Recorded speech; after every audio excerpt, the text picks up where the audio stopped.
ஆக்சுவலாக வந்து பார்த்தீங்கன்னா நான் இப்படி இருக்கேன், ஆனால் நான் ஒரு லாட்டின் அமெரிக்கன் சால்சா டான்ஸர். இப்போ எனக்கு நீங்க சதீஷ் டைரக்டர்னு சொல்லும்போது இப்போ அந்த மனுஷன் ட்ரெண்டா இருக்கிறது தான் இன்டர்வியூல தான் ட்ரெண்ட். தடுத்து நிறுத்துங்க.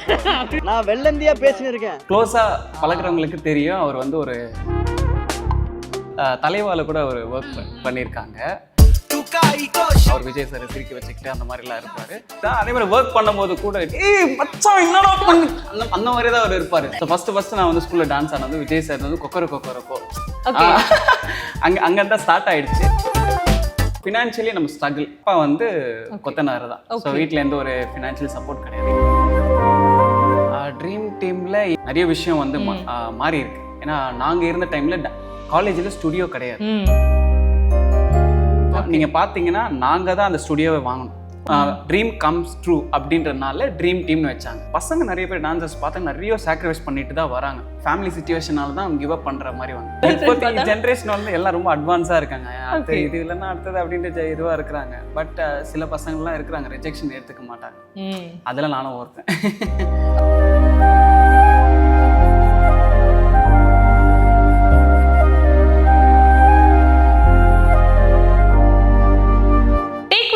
வணக்கம். இன்னைக்கு என் கூட ஒரு கூலான choreographer dance master Roxy join பண்ணியிருக்காங்க. நிறைய விஷயங்கள் அவங்க கிட்ட பேச போறோம். வாங்க.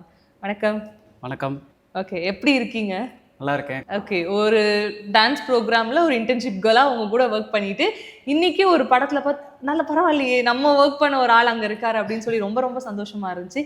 கிஸ் மூவில இருந்து ஸ்டார்ட் பண்ணலாம்னு நினைக்கிறேன்.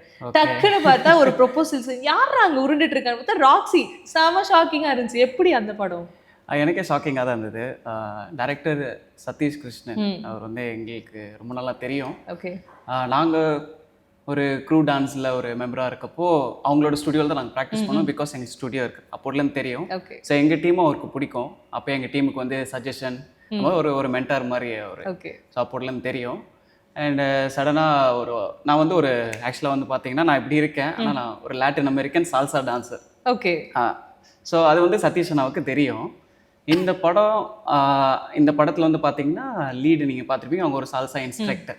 ஸோ அதனால் என்னென்னா அவங்களுக்கு வந்து அந்த ஸ்டைலை வந்து சொல்லிக் கொடுக்கணும். அதனால் சதீஷ் அண்ணா வந்து அப்ரோச் பண்ணியிருந்தாங்க. அப்படி போய் அவங்களுக்கு டீச் பண்ணது. அண்டு அந்த எனக்கே ஷாக்கிங்காக தான் இருந்தது. திடீர்னு வந்து யாரும் அந்த ரோல் பண்ண வேண்டியதுன்னு நினைக்கிறேன்.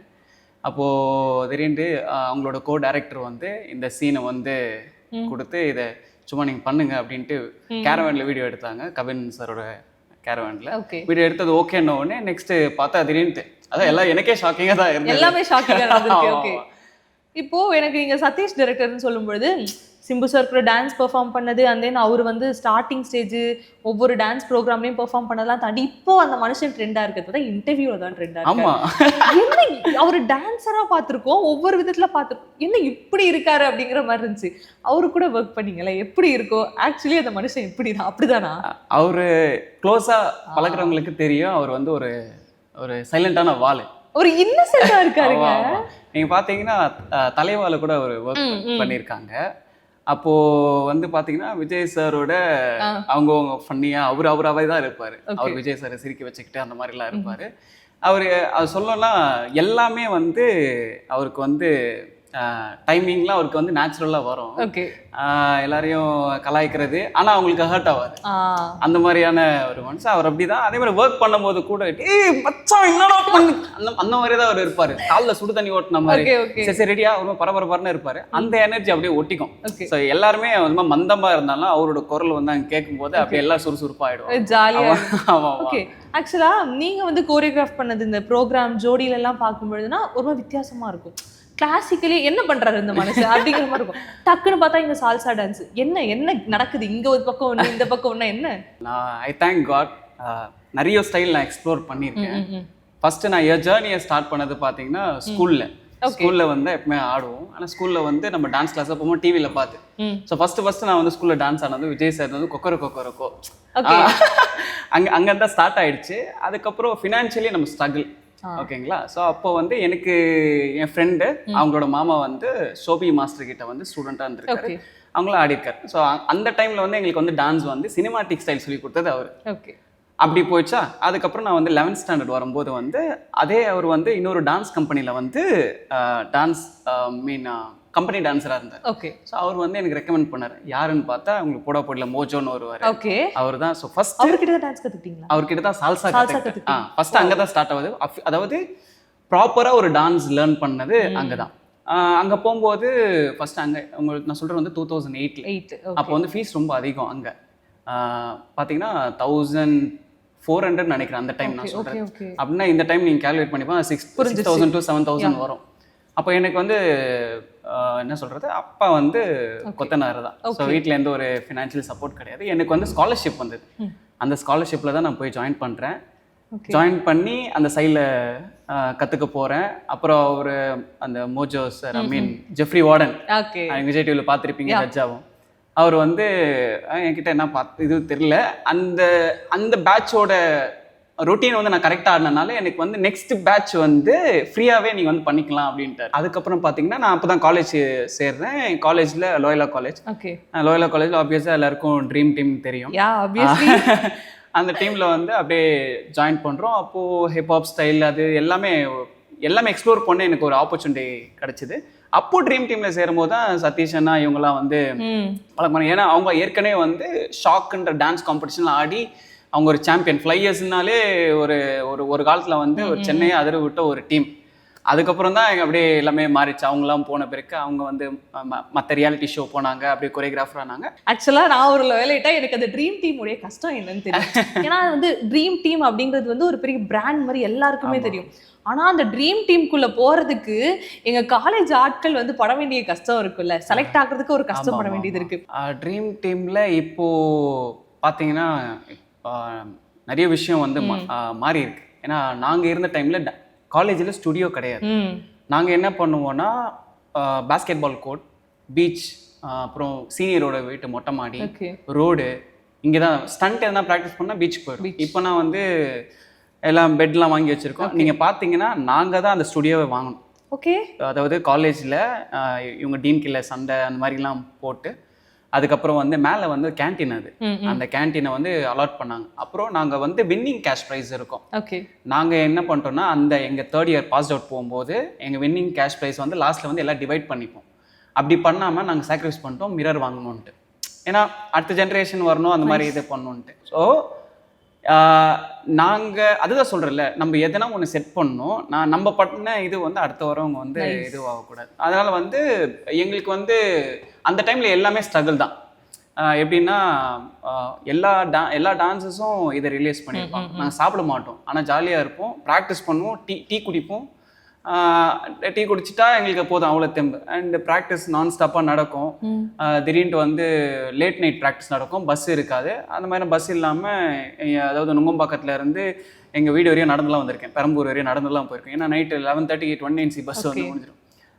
அந்த மாதிரி எல்லாருமே முன்னாடி ட்ரீம் டீமில் வந்து இருந்தவங்க யாருன்னு பார்த்தீங்கன்னா எல்லாம் வந்து வேற டான்ஸ் ஸ்டுடியோ, ஃப்ளையர்ஸ் டான்ஸ் ஸ்டுடியோவில் இருந்தவங்க, JB ஜான் பிரிட்டோ டான்ஸ் ஸ்டுடியோவில் இருந்தவங்க, ஜீரோ கிராவிட்டின்னு ஒரு டான்ஸ் ஸ்டுடியோ இருந்தாங்க. ஸோ இவங்க எல்லாம் ஒன்றா சேரும்போது இது வந்து ஒரு ட்ரீம் கம்ஸ் ட்ரூ அப்படின்றதுனால ட்ரீம் டீம்னு வச்சாங்க. காலேஜில் ஆடுறதெல்லாம் வந்து Loyola dream team, open competition ஆடுறதுலாம் ட்ரீம் டீம் அப்படின்ட்டு. ஸோ 2013 நாங்கள் தான் வந்து ஃபஸ்ட்டு நார்த் இந்தியாவில் போய் ரியாலிட்டி ஷோவில் ஆடுறோம். என்னோட பேட்ச் நாங்கள் லீட் பண்ண டைம் நாங்கள் 3rd இயர். அப்போது அங்கே பார்த்தீங்கன்னா நார்த்தில் போனாலே மதராசி இந்த மாதிரி ஒரு விஷயம்லாம் இருந்தது. நாங்கள் வந்து எங்களோட ஓன் மணியை போட்டுட்டு போனோம். அந்த டைமில் பார்த்தீங்கன்னா இந்த ஸ்ரீலங்கன் ப்ரொட்டஸ்ட்லாம் நடந்தது. ஓகே. இதாண்டா சாக்கு, என்ன 10 நாள் லீவு மாதிரி ஏதோ ஒன்று ஆயிடுச்சு. நாங்கள் போட்டோம், இல்லை ட்ராப் ஆகிருப்போம். போனோம், மும்பையில் போனோம். அந்த டைமில் வந்து பார்த்தீங்கன்னா இப்போ நார்த் இந்தியா கீதாமா, அப்புறம் ஜெனிலோட ஹஸ்பண்ட் ரித்தேஷ் தேஷ்முக், அவரை ஜட்ஜாக இருந்தார். அப்புறம் ஆஷ்லி லோபோண்ட், அந்த ஷோ போனோம். எங்கள் ட்ரீம் டீமோட லைஃபே மாறிடுச்சு. ஏதோ ஒரு சென்னையில் தமிழ்நாட்டில் தெரிஞ்ச team all over India world மூலம் தெரிய ஆரம்பிச்சு. ஏன்னா நாங்கள் டாப் ஃபைனலிஸ்ட்டாக வந்தோம். அதில் வந்து சூப்பர் ஸ்டார் ஆக்ட் பண்ணுவோம், இந்த மாதிரி நிறைய விஷயங்கள் பண்ணோம். அதுலேயே நிறைய நாங்கள் ஸ்ட்ரகிள் கோத்ரூ பண்ணோம். அப்புறம் இங்கே வந்த பிறகு அதில் நிறைய இஷ்யூஸ் ஆயிடுச்சு. காலேஜ் வந்து திடீர்னு சிலது ஒத்துல எப்படி நீங்கள் போகலாம், அந்த மாதிரி சில விஷயங்கள்லாம் அவங்களுக்கு நடக்கும். இந்த மாதிரி நாங்கள் ஸ்ட்ரகிள் பண்ணி அங்கே நாங்கள் பிராண்டை செட் பண்ணோம். அதுக்கப்புறம் டீமில் நிறைய பிரச்சனைகள் அதெல்லாம் கொஞ்சம் இதுவாகிட்டு திருப்பியும் நாங்கள் வந்து வெளியே வந்து அஃபிஷியலாக ட்ரீம் டீமை வந்து ப்ரொஃபஷனல் டீமாக வந்து ரெஜிஸ்டர் பண்ணிட்டோம். ஓகே. அதுக்கப்புறம் தான் வந்து Kings of dance Aadi டைட்டில்லாம் win பண்ணோம். இதுதான் ஜேர்னி. இந்த ஜேர்னியே ஒரு மாதிரி அழகா இருக்குல்ல. எங்களுக்கு இதெல்லாம் இல்லை, எங்களுக்கு அடுத்து வர ஜூனியர்ஸ்க்கு இதெல்லாம் நாங்கள் எங்களுடைய சக்ஸஸ்ல இருந்து பண்ணி கொடுக்கணும்னு ரொம்ப அழகா இருக்கு. இப்போ ஒரு டெலிவிஷன்ல ஆடுறன்றப்போ ஒரு பொதுவான ஒரு கண்ணோட்டம் இருக்கும், அவனுக்கு என்ன ஆடுறான், அவனுக்கு அது வரும் இது வரும்னு இருக்கும். ஆனா ரியாலிட்டியா உள்ள ஒண்ணுமே வராதுடா, இவ்வளவுதானே வருது அப்படின்னு நீங்க அந்த மாதிரி ஃபேஸ் பண்ணீங்களா? ஃப்ரெண்ட்ஸ் யாராவது சொல்லி இல்ல நிஜமா எனக்கு இவ்வளவுதான் வருது, இதுக்கு கூட நான் கஷ்டப்பட்டுட்டு இருக்கேன் அப்படின்ற மொமெண்ட் ஏதாவது இருக்கா? நிறைய இருக்கு. என்னன்னு பார்த்தீங்கன்னா எல்லாம் நினச்சிப்பாங்க டான்ஸு காஸ்டியூம்லாம் பார்த்துட்டு அவன் அப்பியரன்ஸ் பார்த்துட்டு இவனுக்கு நல்லா இன்கம் வருது, நல்லா வாழ்றான்டா, நல்ல கேர்ள் ஃப்ரெண்ட்ஸ்லாம் இருப்பாங்க, டான்ஸ் இருக்காலே இப்படி ஒரு இமேஜ் ஒன்று இருக்கு. ஆனால் அப்படிலாம் இல்லை, நான் ரொம்ப நாளாக சிங்கிளாக தான் இருந்தேன். அந்த மாதிரிலாம் இல்லை. ஏன்னா நம்ம ஒரு ஒரு இன்ஃபினிட்டி காம்ப்ளெக்ஸ் இருக்கும். அந்த மாதிரி நம்ம போய் விரும்பின ஃபுட்டு சாப்பிட்றதுக்கு கூட இதுவாக இருக்கும். புரியுதுங்களா? இப்போ நாங்கள் காம்படிஷன் போவோம், அப்போ வந்து காசு இருக்காது, ஆனால் பசிக்கும். ஆனால் நீங்கள் வந்து கொஞ்சம் அமைதியாக என்ன பண்ண முடியும், ஆப்ஷன் இல்லை. ஆனால் இந்த மாதிரி ஸ்ட்ரகிள்லாம் இருக்குது. இப்போ நாங்கள் வந்து விஜய் டிவியில் நான் வந்து என் ஃப்ரெண்டு விஜய் வர்மா நீங்கள் பார்த்துருப்பீங்க, அவன் வந்து ஃப்ளையர்ஸ் டீமுக்கும் ட்ரீம் டீமுக்கும் ஒரு பாண்ட் இருக்குது. அப்போது நாங்கள் ட்ரீம் டீமில் இருக்கும்போது பார்த்தீங்கன்னா அவன் வந்து உங்களுடைய அடுத்த பிரபுதேவான்னு ஒரு காம்படிஷன் ஆனான். ஸோ அதுக்கு வந்து ட்ரீம் டீமை சப்போர்ட் கேட்டிருந்தேன். அப்போ தான் நான் வந்து சும்மா டெலிவிஷனுக்கு வந்து பேக்கப் சப்போர்ட்டாக ஆட அவனுக்கு ஹெல்ப் பண்ண போயிருந்தேன். அப்போல்லாம் பார்த்தீங்கன்னா அவங்க கூட ஆடுற அந்த பசங்கள்லாம் வந்து பார்க்கும்போது சாப்பிட மாட்டாங்க, ஆடுவாங்க, இதுவாக இருக்கும், ஃப்ரீயாக தான் ஆடி கொடுப்பாங்க. இப்போ நான் கூட ஏதோ வந்து சேனல் வந்து ஓரளவுக்கு பேக்கப் டான்ஸஸ்க்கு பே பண்ணுறாங்க, ஏதோ ஓரளவுக்கு. அப்போ இல்லை, அப்போ வெறும் கொரியோகிராஃபிக்கு தான் பே பண்ணுவாங்க. அப்போ அவங்க ஓன் இன்ட்ரெஸ்ட், ஓகே இப்படியாவது நம்ம வந்து எதனா ஒன்று பண்ணி வந்துட மாட்டோமா, இந்த மாதிரி விஷயங்கள்லாம் இருக்குது.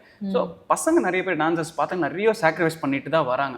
ஒவ்வொரு கட்டத்தில் அவங்க வந்து ஃபேமிலி சுச்சுவேஷனால தான் அவங்க கிவ் அப் பண்ணுற மாதிரி வந்து வீட்டுக்கு ஃபஸ்ட்டு பையனாக இருப்பான், அவனுக்கு ஒரு கமிட்மெண்ட் இருக்கும். ஸோ அந்த சர்டன் டியூரேஷன் காலேஜ் டைம் வரைக்கும் அவன் ஆடுற மாதிரி இருக்கும். அதில் நிறைய, ஆனால் அதில் அவங்க பார்த்தீங்கன்னா ஹாப்பினஸ் நிறைய இருக்கும். சாக்ரிஃபைஸ் காண்டிலாம் பசங்களோட அந்த மொமெண்ட்ல எங்கேயுமே கிரியேட் பண்ண முடியாது. இப்போலாம் ரீல்ஸ் இது வந்துச்சு, காம்படிஷன் கம்மியாயிடுச்சு. அப்போ அதில் நீங்கள் காம்படிஷன் பண்ணி தான் நீங்கள் யாருன்னு ப்ரூவ் பண்ணணும். அந்த மெமரிஸ் இருக்குது பார்த்தீங்களா, அந்த மெமரிஸ் எவ்வளோ காசு கொடுத்தாலும் நம்ம வந்து வாங்க முடியாது. அதனால் அப்போது அது வந்து அந்த டைமில் அது காசு இல்லைனாலே எங்களுக்கு ஒரு பிரச்சனை இல்லை. ஃப்ரெண்ட்ஸ் இருந்தாங்க, ஷேர் பண்ணிப்போம், அப்படி இது பண்ணோம், காட் இப்படியே ஹெல்ப் பண்ணாரு, அவ்வளோதான் விஷயம். ஆக்சுவலி அழகாக இருக்குது. நீங்கள் பேசும்போது சொன்னீங்க இப்படி இருந்தால் ஜாலியாக இருப்பாங்கன்னு நினைப்பாங்க, பெண்களோட சுற்றுறன்னு நினைப்பாங்க, லவ் பண்ணும், ஆனால் நான் சிங்கிளாக இருக்குங்க. ஏன்னா ஆக்சுவலாக இதுலேயுமே எடுத்தோடனே ஒரு ப்ரொபோசல் சீன் இருக்கும், வாங்கிப்பாங்க, ஓகே அக்செப்ட் பண்ண போகிறாங்களோ அப்படின்னு நினைக்கிறப்ப இல்லை. இந்த மாதிரி எல்லா பசங்களுக்கும் ஒரு ஆசை இருக்குல்ல, அவங்களுக்கு என்ன இருக்கோ அதை அவங்க பிடிச்ச பொண்ணுகிட்ட சொல்லி ப்ரொபோஸ் பண்ணணும்னு ஒரு ஆசை இருக்கும்.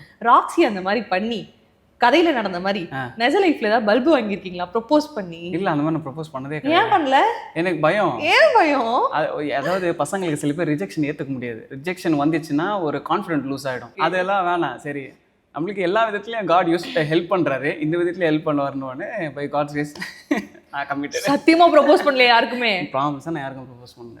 இப்போ கமிட்டடா சிங்கிளா நீங்க? கமிட்டடா. ஓகே. எப்படி ப்ரொபோஸ் பண்ணீங்க? இந்த மாதிரி டான்ஸ் ஏதாவது பண்ணீங்களா, இல்லை எப்படி பண்ணீங்களா, அவங்க பண்ணாங்களா? அதாவது இல்லை, அது mutual friends. Okay. Mutual friends, அவங்க ரொம்ப நாளாக ஃப்ரெண்டு. அதுக்கப்புறம் நம்ம டான்ஸ் வீடியோஸ்லாம் பார்த்துருக்காங்க. Okay, nice.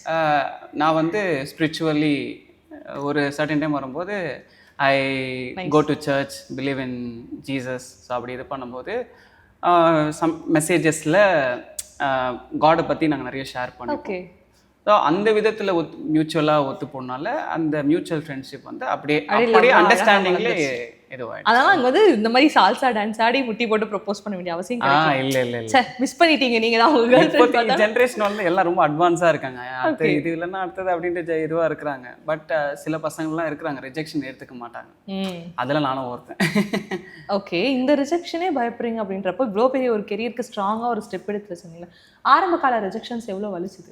எக்கச்சக்கமாக இருந்தது. ஏன்னா ஃபஸ்ட்டு லுக்கே நம்மளுக்கு வந்து ஒரு மாதிரியாக தான் இருக்குது. இப்போ நான் ஏதோ முடி வச்சுக்கிட்டா, அப்போ வந்து ஸ்கூல் படிக்கிற பையன் எப்படி நல்லா கருப்பாக இருப்பேன், சைடு கோட் எடுத்து வாரி இருப்பேன், ட்ரெஸ்ஸு இதுவாக இருக்கும். நம்மளே மிரர் முன்னாடி பார்க்கும்போது ஒரு ப்ரெசன்டபுளாக ஆடினாலும் அந்த ப்ரெசன்டபுளாக தெரியாது. அப்படின்னும் போது டான்ஸ்லேயே நிறைய இருந்திருக்கு நிறைய. ஏன்னா எல்லாருமே யாராக இருந்தாலும் அந்த ரிஜெக்ஷன் பார்த்து தான் வரும். அந்த ரிஜெக்ஷன் பார்த்துட்டு என்னன்னா அந்த ரிஜெக்ஷன் தான் அவங்களுக்கு பில்ட் பண்ணும். அந்த ரிஜெக்ஷனை நீங்கள் நெகட்டிவாக எடுத்துட்டிங்கன்னா நெகட்டிவாக எடுத்துகிட்டு நீங்கள் அதை வந்து மைண்டில் எடுத்துக்கூடாது. ஓகே அதை என்ன ரெக்டிஃபை பண்ணணும், அதை நீங்கள் இது பண்ணணும். அப்படி நான் வந்து ஒரு காம்படிஷன் ஏறி அண்டர் ஏஜ் ஆனால் அண்டர் 16 இது பண்ணோம். அப்படி இது பண்ணும்போது நான் ஃபஸ்ட் ரவுண்டே வெளியே வந்துட்டேன். நான் ஃபஸ்ட் ரவுண்டே அவங்க சொன்னாங்க இந்த மாதிரி வந்து நல்லா ஆடுறீங்க பட் ஏதோ ஒன்று மிஸ் ஆகுது அப்படின்ட்டு. எனக்கு அப்போது ஒரு மாதிரி ஆயிடுச்சுன்னு ஸ்கூல் பையன் 12th அந்த மாதிரி படிக்கிறேன். அப்போ எப்படி இருக்கும்னு பார்த்துக்கோங்க. அப்போ அது இதுவாக இருந்தது. இப்போது அந்த காம்படிஷன் கண்டக்ட் பண்ண சேனல்லையே நான் பை காட்ஸ் கிரேஸ் ஒரு கொரியோகிராஃபராக வந்து போய் பண்ண முடியுதுன்னு போது அதை நான் என்னோட க்ரோத்தை நான் பார்க்குறேன். ஆக்சுவலாக எதுவுமே இல்லை, கிளாஸ் போய் ஜாயின் பண்ணால் காசு இல்லை, எதுவுமே இல்லை, அப்படி ஸ்டார்ட் பண்ண ஒரு பையன். அதே நான் இந்த இன்டர்வியூ முழுக்கவே நீங்கள் பேசுன நிறைய வார்த்தைகளை தேங்க் காட் அப்படிங்கிறது ஒரு விஷயம் இருந்துகிட்டே இருந்துச்சு. நீங்கள் ஒரு விஷயத்த பிலீவ் பண்ணுறீங்களே, நான் எப்போவுமே என்ன பிலீவ் பண்ணுவேன்னா நம்ம ஒரு ஹார்ட் ஒர்க் பண்ணி ஒரு விஷயத்த பண்றோம் அப்படின்னா நமக்கான விஷயம் என்ன பண்ணாலும் நம்ம கிட்ட வந்து கிடைச்சிரும். மேபி இட்ஸ் டேக் சம் டைம்னா கூட அதுக்கு ஏதோ ஒரு இடத்துல நமக்கு வர வேண்டிய விஷயம் நமக்கு வந்துடும். அந்த மாதிரி தான் ராக்ஸிக்கு அமைஞ்ச விஷயங்கள் எல்லாமே இப்படி வந்து அமைஞ்சிருக்கு. அதுக்கு காரணம் என்ன அப்படின்னு பார்க்க போனா ராக்ஸியோட எஃபர்ட் மட்டும்தான் இருக்கு. எங்கேயுமே பண்ணலாமா வேண்டாமாங்கிற டவுட் எதுவுமே இல்லை, பண்ணணும் அப்படிங்கிற ஒரு விஷயம் இருக்கு. அண்ட் தென் எனக்கு இது வந்துருச்சு, எனக்கு பின்னாடி வரவங்களுக்கு கொடுக்கணுன்ற அந்த ஒரு தாட் இருக்குல்ல, அது இருந்தால் போதும், அது உங்களுக்கு தேவையான ஒரு சக்ஸஸில் கொண்டு போய் உட்கார வச்சிடும். எனக்கு இந்த கான்வர்சேஷன் ரொம்ப அழகாக இருந்துச்சு. உங்ககிட்ட பேசுனது ஒரு நல்ல விஷயங்கள் எல்லாம் எடுத்துக்க முடிஞ்சிச்சு. இந்த கான்வர்சேஷன்லேருந்து என்னாலையுமே இதை மாற்றிக்கலாம் அப்படிங்கிற விஷயத்தை நான் எடுத்துகிட்டு போகிறேன். முடிகிறப்போ எனக்கு ஒரு டவுட் என்னன்னா, ஒரு டான்ஸரை எப்படி ஒரு சேர்ல உட்கார வச்சு முடிக்கலாம்? அது தெய்வ குத்தம் ஆயிடும்ல. நீங்க அந்த சால்சா பெர்ஃபார்மன்ஸ் நிறைய இருக்கு, நீங்கள எங்களுக்கு அந்த கிஸ் மூவில நீங்க அந்த ப்ரொபோசல் சீன் உங்களுடைய கேர்ள் ஃப்ரெண்ட் வந்து நீங்க பண்ணல, ஆனா நீங்க படத்துல பண்ணிருப்பீங்கல்ல, அதை எங்களுக்கு பண்ணி கொடுத்துருக்கீங்க அப்படின்னா இந்த இன்டர்வியூ வந்து அப்படியே சுபம்னு போட்டு நம்ம முடிச்சுக்கலாம். ரெடியா? ரெடி.